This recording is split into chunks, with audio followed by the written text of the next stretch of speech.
ऐ साधक तू केवल अकेला है, पूरा विश्व तेरे खिलाफ है। पूज्य पादुड़िया बाबा, फिर भी तुझे अपने कदम नहीं रोकने, ऐसे चलना। ये नहीं कि चार के सहयोग से हम चल रहे हैं, नहीं। सिंहवती अकेले मार्ग है, हजारों के बीच में तो भी अकेले हो, अकेले हैं तो अकेले हैं ही। चल चला चल राह में अनुभूतियों का ले सहारा, कौन तेरा साथ देगा, व्यर्थ में किसको पुकारा। यहां जिसको साथी बनाओगे तुम्हारे चिंतन को चुराएगा, तुम्हें परास्त करेगा, तुम्हें उठाएगा नहीं, उठाएगा तो केवल हरि गुरु। चिंतन में नहीं आना चाहिए हमारे और कोई सहयोगी, एकमात्र हरि गुरु के सिवा कोई सहयोगी नहीं। नाम जापक, सावधान, तुम्हारा तिरस्कार होगा। तुम्हें उस तिरस्कार से पराभूत नहीं होना, उदास नहीं होना, निराश नहीं होना। तुम्हें उत्साह संपन्न होकर नाम गाने सदा रुचि, तुम्हारा उत्साह बढ़ना चाहिए। सह गया, बड़ी कृपा हुई। जैसे कोई किसी ने गाली दिया, उपहास किया, और आप निकल गए तो आपके हृदय में शीतलता आएगी। सह गया, क्रॉस हो गए, एक परीक्षा में पास हुए। राधा राधा राधा, बड़ी कृपा श्री जी की। उसने बहुत अपमान किया, तिरस्कार किया और हमको क्रोधित करने की चेष्टा की, लेकिन हृदय में क्रोध नहीं आया, बचा लिया श्री जी ने। नाम की बड़ी कृपा, बड़ा आनंद आएगा, देख लेना। उस समय उपासक को आराध्य देव की विशेष कृपा समझनी चाहिए, जब तिरस्कार, अपमान, निंदा और झुकना पड़े। झुक गए तो उठ जाओगे, और उठ गए तो टूट जाओगे। ये मार्ग है, समझना। संसारी आदमी क्या देखा, झुका दिया ना, हाँ भैया हम झुक गए। जे ही तुम झुके तो इतने ऊंचे उठा दिए जाओगे कि वो देख नहीं पाएगा, वो ऐसे भी नहीं देख पाएगा, इतने ऊंचे उठ जाओगे। ये मार्ग का रहस्य समझना। जो इस मार्ग में है कि झुक नहीं सकता तो टूटना पड़ेगा, ये माया रौंद देगी तुम्हें। तृणादपि सुनिचेन, झुकना पड़ेगा। झुको, झुकने से ही तुम निकल जाओगे और ऐसी ऊंचाई पर चढ़ जाओगे कि कोई तुम्हें झुका नहीं सकेगा। वो समय आएगा। अतएव इस नाम की महिमा सुनने के बाद यदि नाम में प्रीति नहीं हुई तो पक्का दुर्भाग्य बहुत जोर का है। सदा सर्वत्रास्ते ननु विमलमाद्यम तब पदम तथापेकम स्तोकम नहीं भवतरो पत्रम अभिनत क्षणम जिह्वाग्रस्थम तव तु भगवन्नाम निखिलम समूलम संसारम कृसति कतरत सेव्य मनयो।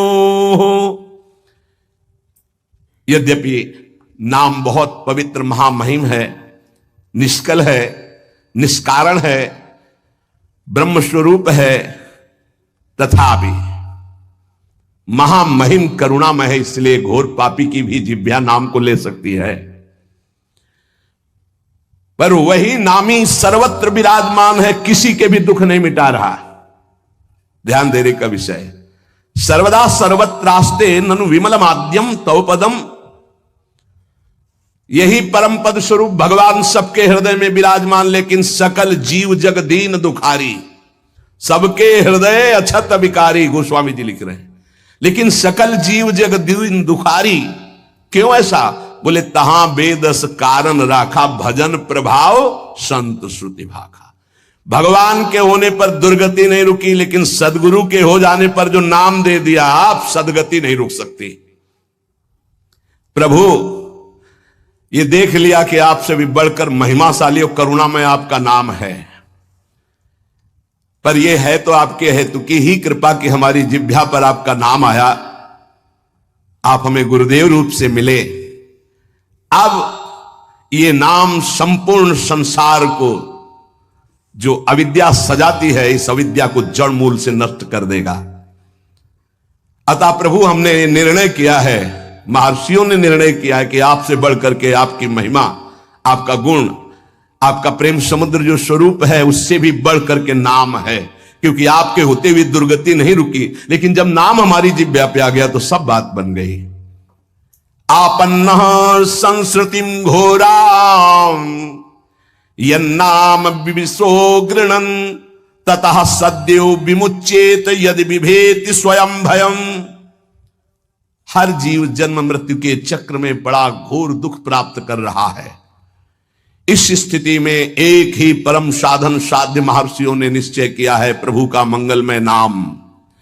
जो नाम उच्चारण करना प्रारंभ कर दिया वो स्वयं मुक्त हो जाता है, और भगवान के नाम जापक भक्त से भयभीत होकर भय भाग जाता है, इसलिए वो निर्भय हो जाता है। मान लीजिए तो जान जाओगे। एतन् निर्विद्यमानाना मिच्छताम कुतो भयम योगिनां नृप निर्णीतम हरिर्नामानुकीर्तनम। जो लोग इस लोक में या परलोक में परम मंगल और परम सुख और परम उन्नति चाहते हैं, जो संसार के दुख को मिटाकर महासुख में निमग्न होना चाहते हैं, जो निर्भय मोक्ष पद चाहते हैं, या योग संपन्न सिद्धियां चाहते हैं, या शास्त्रों का परम ज्ञान चाहते हैं, जो भी चाहते हैं वो नाम जपना प्रारंभ कर दे, सब कुछ प्राप्त हो जाएगा। जिसने नाम स्वीकार कर लिया सब कुछ जागृत हो जाएगा। नैवं विधा पुरुषकार उरुक्रमस्य पुंसाम तदंगी रजसा जित सद्गुणानाम चित्रम विदूर विगतः सकृदा ददीत यन्नामधेय मधुना सजहाति बंधं। आहा, जिन्होंने नाम जब प्रारंभ किया, भगवान के चरणों का नाम का प्रताप उदय हुआ, वो शरीर के सारे विकारों पर विजय प्राप्त कर लेते हैं। बातों से नहीं, नाम जप से, बातों से नहीं। भूख प्यास शोक मोह जरा मृत्यु ये क्षय सबको अधीन किए। काम क्रोध लोभ मोह मद मत्सर ये क्षय सबका क्षय किए हुए हैं, नाश कर रहे हैं। मन पांच ज्ञानेंद्रियां ये क्षय, काम क्रोधादि क्षय, भूख प्यास शोक मोह जरा मृत्यु ये क्षय, इन सब पर विजय प्राप्त कर लेता है नाम जापक। पांच ज्ञानेंद्रियां कब्जे में, मन उसके कब्जे में, भूख प्यास शोक मोह जरा मृत्यु कोई भय नहीं उसको। काम क्रोध लोभ मोह मद मत्सर इन पर विजय किससे? नाम से, नाम से, भजन से। बारी मथे घृत होए बरु सिकताते बरु तेल बिनु हरि भजन न भवतरी या सिद्धांत पेल। अन्य कोई पुरुषार्थ नहीं, सबसे बड़ा पुरुषार्थ तुम्हारे नाम जिह्वा पर चलने लगे। चाहे संसार से बहिष्कृत एकदम नीच घोर पापी हो, यदि वो प्रभु का नाम जपना प्रारंभ कर दे तो जगत पूज्य हो जाएगा। अहो वत्सपचतो गरीयान यज्जिभ्याग्रे वर्तते नाम तुभ्यम ते पुस्तपस्ते जुहवो सस्नुरार्या ब्रह्मा नोचुर नाम गृणंती हेते। वो चांडाल भी सर्वश्रेष्ठ जगत पूज्य हो जाता है जिसकी जिह्वा के अग्रभाग पर भगवान का नाम विराजमान है। उसने तपस्या कर ली, यज्ञ कर लिया, तीर्थ स्नान कर लिया, सदाचार का पालन कर लिया, सब वेदों के अध्ययन का फल प्राप्त कर लिया, जिसने नाम जपना प्रारंभ कर दिया। इसलिए बड़े बड़े ब्रह्मवादी ऋषियों का, शास्त्रों का, भक्तों का, सबका एक साथ मत है कि निरंतर नाम जप ही सर्वश्रेष्ठ साधन और साध्य है। ये बहुत बड़े महापुरुष हुए हैं, स्वामी श्री कृष्णानंद अवधूत जी, इनकी महिमा पीछे गंगा किनारे सुनने को मिली। बहुत उच्च कोटि के महापुरुष ये कह रहे हैं कि नाम जप करने वाले और कीर्तन करने वाले की सावधानियों का मैं वर्णन करता हूं। यदि सावधान रहे तो ऐसे नाम प्रकाशित होगा जिसकी महिमा आप सुन रहे हैं। जो नाम जप करने वाले हैं, कीर्तन करने वाले हैं, सबसे पहले उनको चाहिए कि अपने कुल विद्या रूप जाति और धन आदि के मद का सर्वथा तिलांजलि दे दें। कहीं किसी साधक की जाति पक्ष रूप पक्ष कुल ऐसा वैसा ये सब विचार न कर बैठे, नहीं तो नाम जप या कीर्तन आदि जो भगवत मार्ग स्वीकार किया उससे भ्रष्ट हो जाओगे। पूरा का पूरा तुम्हारा भजन छीन हो जाएगा, आगे का मार्ग बंद हो जाएगा। किसी संत, किसी वैष्णव, किसी नाम जापक के प्रति ऐसी भावना ना करे। ये शरीर की पोशाक है, सबके अंदर वही तेज स्वरूप परमात्मा विराजमान है। ध्यान रखना, पोशाक धन के अनुसार मिलती है। बढ़िया पैसा है तो बढ़िया कपड़ा पहन लिए, ऐसे ही तपस्या और पुण्य के अनुसार पोशाक मिली। तो पोशाक तो नष्ट होने वाली, लेकिन पहनने वाला तो निर्विकार चिदानंद है। उपासक पहनने वाले को देखता है, पोशाक संसारी आदमी देखता है। पोशाक देखकर आदर संसारी आदमी करता है, पहनने वाले को देख करके आदर विवेकवान देता है। तो पहनने वाला कौन है? भगवान का चिदानंदमय अंश, वो समान है सबके हृदय में। इसलिए आदेश करे, पहला, किसी कुल, विद्या, रूप, जाति, धन आदि का गर्व करके भजन मार्ग में मत चलना। विद्या, रूप, महत्व, कुल, धन, जौबन, अभिमान, सठ कंटक देखे जहां, रहे न भक्ति निदान, रहे न भक्ति निदान। स्वांग सब नगर नारी के, बिसैन हाथ बिकाए नहीं, रिझवन भतारी के। भरतार श्री हरि को रिझवन रिझाने की सामर्थ्य खो चुका उपासक यदि गर्व कर लिया विद्या का, रूप का, महत्व का, कुल का, धन का, यौवन का, सबसे पहले इन 6 मदों का त्याग करे। ये सटकंटक हैं, भक्ति महारानी हृदय में नहीं जागृत होंगी। तिलांजलि दे दे, भूल कर याद न करे। जब भजन गुरु कृपा से होने लगे तो अपने को बड़ा भजनानंदी समझकर, किसी को तुच्छ समझकर उसका तिरस्कार, हंसी मजाक न कर दे। समझ लीजिए, अगर कहीं अभिमान कर ले तो फिर देवर्षि नारद जी भी जैसे महापुरुष उपहास के पात्र बन गए। पूरा चरित्र कई बार सुनाया है। इतना नहीं, अपने को तृण से भी नीच समझना है नाम जापक उपासक को। क्या हम तो छा परम अधमा, हरिवंश महाप्रभु कह रहे हैं। तृण से नीच, जैसे तृण के ऊपर पैर रख दिया, पैर हटाओ तो फिर वो उठ गया। साधक का अभिमान तृण से भी दबा हुआ होना चाहिए। कोई गाली दे रहा है, कोई पूजा कर रहा है, उसकी रुचि है, अपनी मस्ती में नाम जप। किसी के अपमान करने पर हमारे साधन में फर्क नहीं पड़ना चाहिए। हमारी उदासी नहीं बढ़नी चाहिए। अब क्या होगा, अब तो निंदा हो गई, अब तो अपमान हो, तो प्रशंसा के लिए साधना कर रहे थे क्या? हमारी साधना में, हमारी दिनचर्या में फर्क नहीं पड़ना चाहिए। कोई पराभव हमारा करना चाहे तो हमारा साधन नहीं रुकना चाहिए। बहुत बहुत बड़े महापुरुष की बात कर रहे हैं ये जो वर्णन कर रहे हैं। इन्हीं के लिए कह रहे, कभी 1 सेकंड दिनचर्या में फर्क नहीं पड़ता था। साधकों के ऊपर ये बहुत इस बात का शासन करते थे कि साधक अपनी दिनचर्या में उठना और शयन करना से लेकर के पूरी दिनचर्या में राइट टाइम होना चाहिए, तभी सिद्धावस्था प्राप्त होती है। ये नहीं होना चाहिए कि अब जब मन आया तब सो गए, जब मन आया तब जग गए, जब मन आया तो आ गए, जब मन आया नहीं। ऐसा दिनचर्या नहीं होती साधु की, भगवत प्राप्ति वाले की। अपना कोई पराभव कर दे तो हमें कभी अपमानित नहीं होना है, दबना नहीं है। पराभव कर रहा है वो, हमें नीचा दिखाना चाहता है, हमारा दबना माना जाएगा यदि हम अपनी दिनचर्या और साधना छोड़कर उदास होकर बैठे। अब क्या होगा, 4 लोग निंदा करते हैं, 4 लोग खिलाफ, पूरा विश्व खिलाफ हो जाए। अत्यंत दीन भाव से प्रत्येक प्रभु के विधान में प्रसन्न होते हुए नाम जप करो। नाम जापक को बहुत सहनशील होना पड़ेगा। अभी तो नाम महिमा सुनी, अब कैसे जपा जाता है उसको समझिए। जैसे वृक्ष जाड़ा, गर्मी, वर्षा सब द्वंद्वों को सहता है।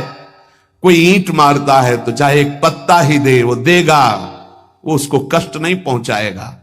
छाया, फल, पत्ता, कोई काट दे तो कोयला, लकड़ी देगा ही, वो कष्ट नहीं देगा।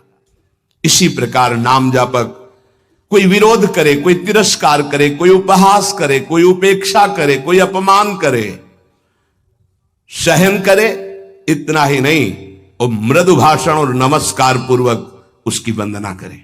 यह है नाम जापक की सामर्थ्य।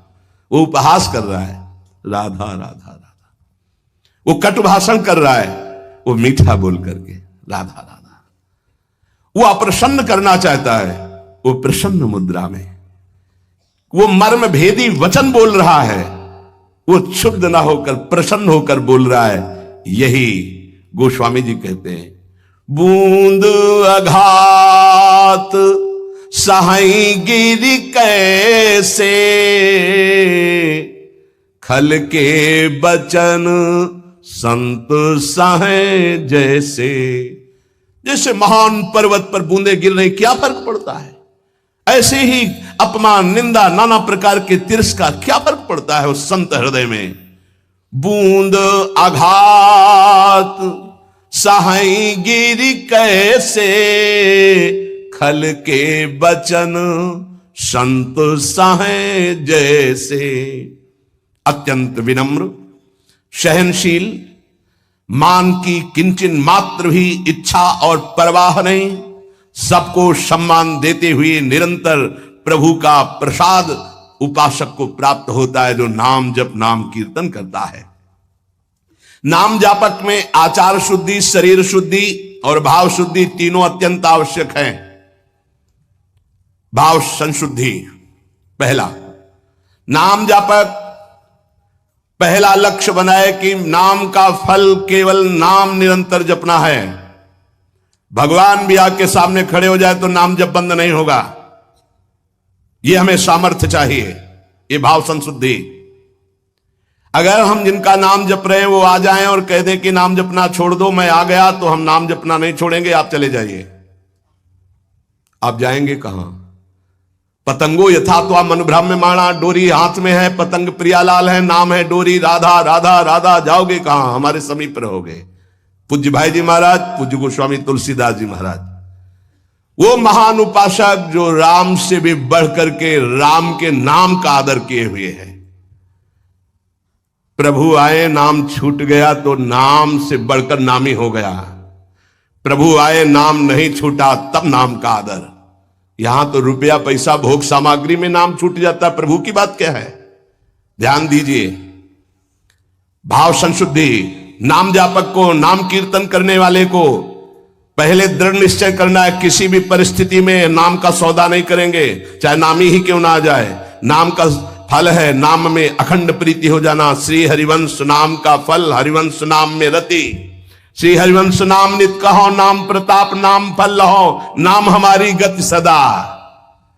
जैसे वह हरिवंश सुनाम पावे, तिन चरणन विश्राम, नाम रटन संतत करे। नाम नाम नाम हमारी गति, नाम हमारा साधन, नाम हमारा साध्य। भाव संशुद्धि, नाम जापक मान बड़ाई छूने न पावे, ईर्ष्या द्वेष परास्त न करने पावे, धन का लोभ, भोग सामग्री का लोभ मन में ना आने पावे। बहुत ध्यान से सुनो, बहुत बड़े महापुरुष, चूंकि इनकी महिमा पहले से सुने, बहुत प्रभावित हृदय है। ये बहुत एकांत प्रिय महापुरुष थे। इन्हें सबसे ज्यादा इनकी प्रसिद्धि थी दिनचर्या। ये अपनी दिनचर्या को श्री भगवान मानने वाले और महान पुरुष, महान बैरागी, प्रतिग्रह शून्य और वस्तु स्थिति के बोध प्राप्त किए हुए अवधूत। और क्या आराधना करी उन्होंने? उनको नहीं मालूम था कि नागलक्ष्मी ने कहा है 5 दिन बेलपत्र लेकर जाते, शिव जी को जल चढ़ाकर एक बेलपत्र समर्पित करते और प्रणाम कर कर आ जाते। ये 5 दिन आप बड़ा यज्ञ नहीं कर सकते, साधना नहीं कर सकते, तप नहीं कर सकते, आराधना नहीं कर सकते, तो अपने घर के अंदर पूरे घर में भ्रमण कर कर एक बेलपत्री को बीच वाली पत्ती से पकड़कर पूरे घर का भ्रमण कर कर अपने मन की कामना कर कर बाबा देवादिदेव महादेव को ये 5 दिन रोज एक बेलपत्र चढ़ाना प्रारंभ करो। 5वां दिन हो दूज का, उस दिन एक बेलपत्र जब चढ़ाओ तो उसी बेलपत्र को वापस लेकर आ जाओ और अपने घर में किसी भी जगह पर उसको साल भर रख कर देखिए, जिंदगी की सारी अड़चनें समाप्त होगी, कार्य में सफल। यह नागलक्ष्मी के पूजन का दिन।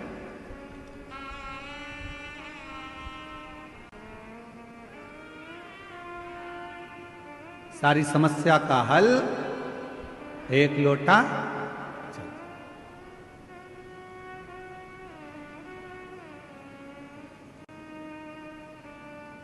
महाराज।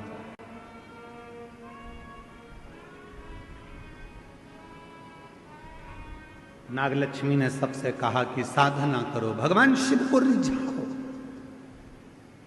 सब लग गए रिझाने में, कोई तप कर रहा है, कोई साधना कर रहा है, कोई यज्ञ कर रहा है, कोई अनुष्ठान कर रहा है, पर देवता भगवान शंकर राजी नहीं होते। भगवान शंकर तो बड़े निर्मल, भोले, सहज, ये सबसे दूर हैं। शिव जी तो कहते हैं मेरे को पाना है तो तुझे मेरे जैसा होना पड़ेगा।